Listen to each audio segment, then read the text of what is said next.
Is Mexico's President Claudia Sheinbaum the most powerful woman in the world?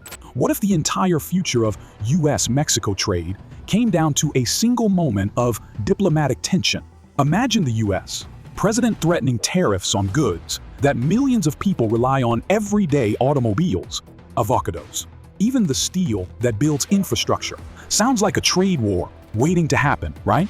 Well, that's exactly what happened when President Trump planned to impose heavy tariffs on Mexican imports, putting everything at risk: jobs, supply chains, even entire industries. But what no one expected was how one powerful leader in Mexico managed to turn the tables on the Trump administration and delay those tariffs, leaving the U.S. stunned. In this video, we'll break down how Claudia Sheinbaum's diplomatic savvy not only saved Mexico from a potential economic disaster, but also made her a hero at home. You'll learn the secrets behind this unexpected victory and how it could reshape the future of U.S.-Mexico relations. Stay tuned to find out how one woman's strategic moves challenged the world's most powerful country and why her victory might just be the beginning of a new era in global politics. Don't forget to hit subscribe for more insights like this. In recent months, the world has been watching with bated breath as tensions between the United States and Mexico escalated. President Donald Trump, known for his tough stance on trade, had announced plans to impose steep tariffs on Mexican imports.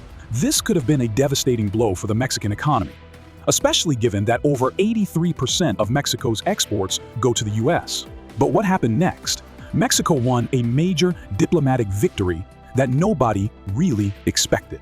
The star of this victory was Claudia Sheinbaum, the rising political figure in Mexico, who took center stage in these high-stakes negotiations.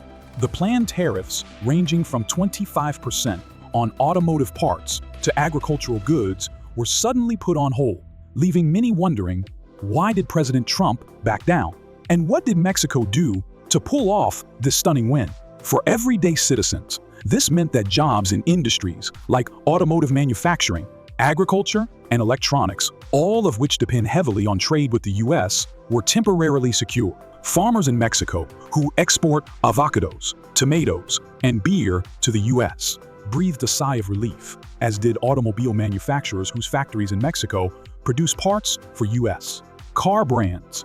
But the question remains, how did Mexico manage to turn the tables on the Trump administration? A move that many experts thought would be disastrous for the country's economy?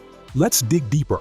To understand the impact of this negotiation, we first need to look at why the tariffs were such a serious threat to Mexico. The U.S. market is vital for Mexico.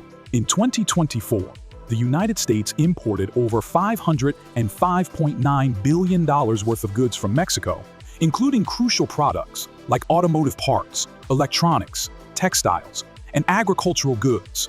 At the same time, Mexico imported $334 billion worth of goods from the U.S., creating a trade imbalance of over $171.8 billion.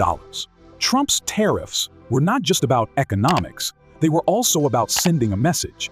Trump had linked the tariffs to Mexico's handling of migration at the southern U.S. border, threatening to impose punitive measures if Mexico failed to curb the flow of migrants into the United States.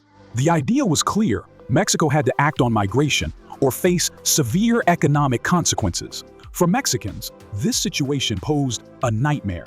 A major disruption to their trade with the U.S. could push Mexico into recession. Many wondered if they could survive without their largest trading partner. The livelihoods of millions of Mexicans, from factory workers to farmers, were at risk. Enter Claudia Sheinbaum, who took a bold and strategic approach. Instead of reacting with panic or capitulating to Trump's demands, she calmly announced that Mexico would retaliate if the tariffs were imposed. Her clear message was, Mexico will not be bullied, and we will defend our national interests. Sheinbaum's strategy was one of measured defiance, not hasty retaliation. Rather than rushing into action, she gave a series of speeches emphasizing Mexico's sovereignty and the importance of dialogue with the United States.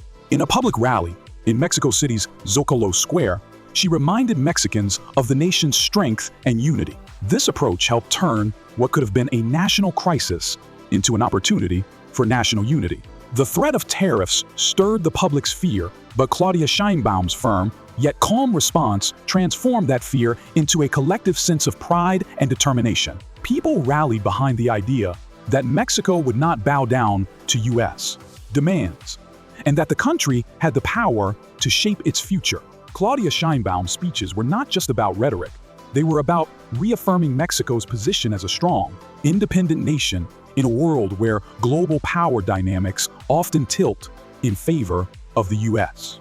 This is something that resonated deeply with the Mexican public, making her a symbol of resistance and dignity. For everyday Mexicans, this was more than politics, it was about identity.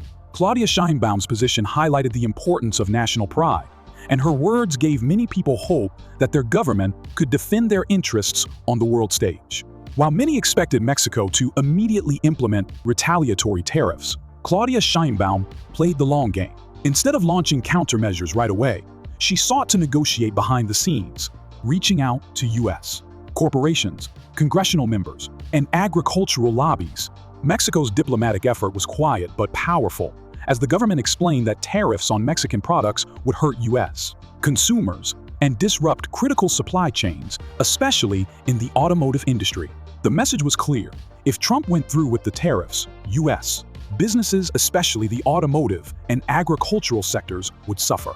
In fact, major American car manufacturers had warned that tariffs would cripple their operations. As many auto parts are manufactured in Mexico, the U.S. automotive industry depends heavily on Mexican factories, with around 27% of U.S. vehicle exports linked to Mexican production. Furthermore, Mexican exports like avocados, tomatoes, and beer are essential for American markets. A tariff on these goods would cause prices to spike, and consumers would ultimately bear the brunt of these costs.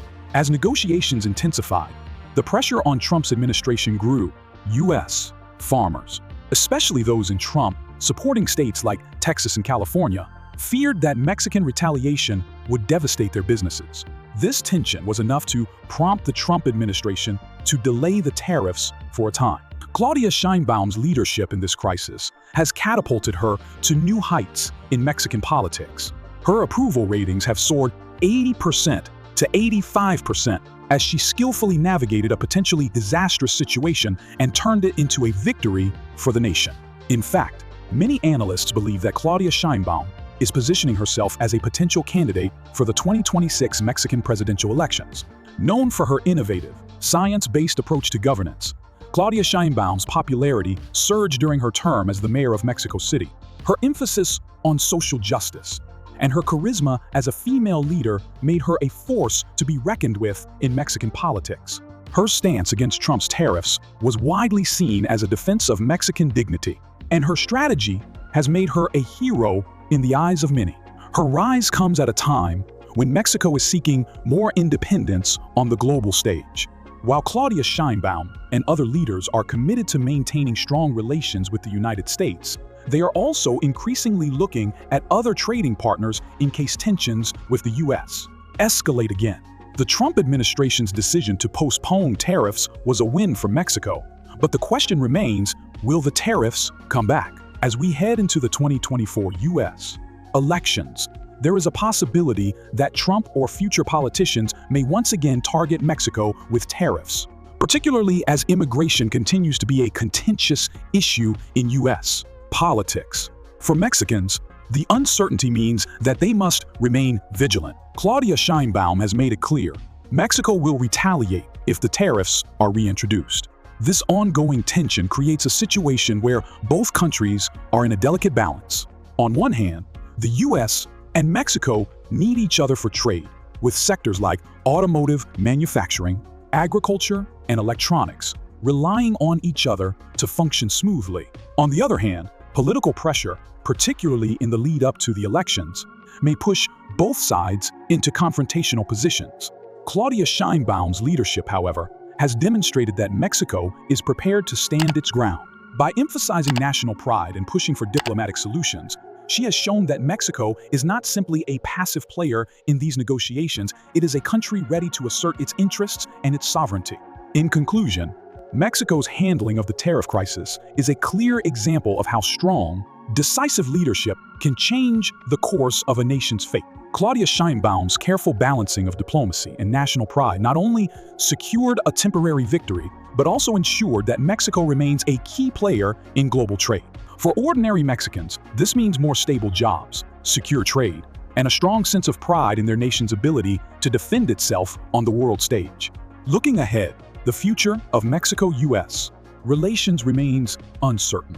However, one thing is clear: Mexico is no longer willing to simply submit to outside pressures. As tensions continue to evolve, both countries will have to find a way to work together, but with a clear understanding that tariffs, threats, and trade wars are a lose-lose situation for everyone. For now, the Mexican people can celebrate a hard-won diplomatic victory, and Claudia Sheinbaum's popularity only continues to rise as she plays a key role in defining Mexico's path forward in the global arena. The roots of this automotive crisis trace back to President Trump's tariff war, aimed at reducing America's trade deficit. In 2018, the U.S. imposed 25% tariffs on steel and 10% tariffs on aluminum, followed by additional tariffs on hundreds of billions of dollars worth of Mexican goods. In total, these tariffs resulted in $81 billion in U.S. imports, from Mexico facing higher costs. On the surface, this seemed like a strategic move to protect American jobs and industries. But what wasn't anticipated was Mexico's counterattack. In retaliation, Mexico stopped exporting vital auto parts to the U.S., components that make up a massive portion of U.S. car production. Key exports like wiring harnesses, engines, transmissions, and other critical car parts suddenly became scarce. These are not just minor components, they make up 19.55% of all Mexican exports to the USB, totaling over $13.31 billion per year. In simple terms, Mexico's action disrupted a delicate supply chain. The just-in-time manufacturing system, which automakers in the U.S. rely on for efficiency, now faces a major bottleneck. To make matters worse, the U.S. auto industry is heavily dependent on these parts. Mexican exports to the U.S. make up about 42.8% of the auto industry's component needs. So, what does this mean for you, the average consumer? Fewer cars on the market, price increases at dealerships. In 2021 alone, the average price of a new car in the U.S. rose by $4,000, a 13% increase from the previous year. Imagine walking into a dealership and finding the cars you want are sold out. Worse, prices are soaring because of these supply shortages. This isn't just a problem for the auto giants. It's a real-world issue that will affect your ability to buy a car or afford one. When Mexico's exports stopped, the immediate consequences were staggering. U.S. auto giants like Ford, GM, and Stellantis, formerly Fiat Chrysler, suddenly found their production lines grinding to a halt. In 2020 alone, GM cut its global vehicle production by 200,000 units due to parts shortages. That's over $4 billion in lost revenue for just one automaker. The domino effect spread quickly. A single missing component, like a wiring harness, means that an entire assembly line shuts down. It's a highly efficient but incredibly fragile system, and this system is being tested to its limits. In Michigan, where GM's biggest plants are, around 50,000 workers were furloughed in 2020 as factories became inoperative due to the lack of parts. For consumers, the direct impact is felt at car dealerships. Inventory is down, and prices are up. Waiting months for your car or paying thousands of dollars extra to get the model you want is becoming the new normal. In 2021, the average wait time for certain models from major automakers stretched to 8-12 months. Car loans might become more expensive, and your monthly payments could be higher just to get the same vehicle. This isn't just about scarcity, it's about inflation creeping into your life. Not just for cars, but in other sectors as well. Household products, electronics, and even appliances could see their prices rise as the U.S.-Mexico trade conflict continues to strain global supply chains. The fallout from the U.S.-Mexico auto trade dispute is being felt far beyond the assembly lines. Wall Street has taken a hit, Auto stocks, the bedrock of American manufacturing, have plummeted as investors see the long-term uncertainty in the U.S. Auto sector. Ford stock dropped by 25% between March 2020 and March 2021 as production delays and parts shortages stacked up. But this isn't just a problem for investors.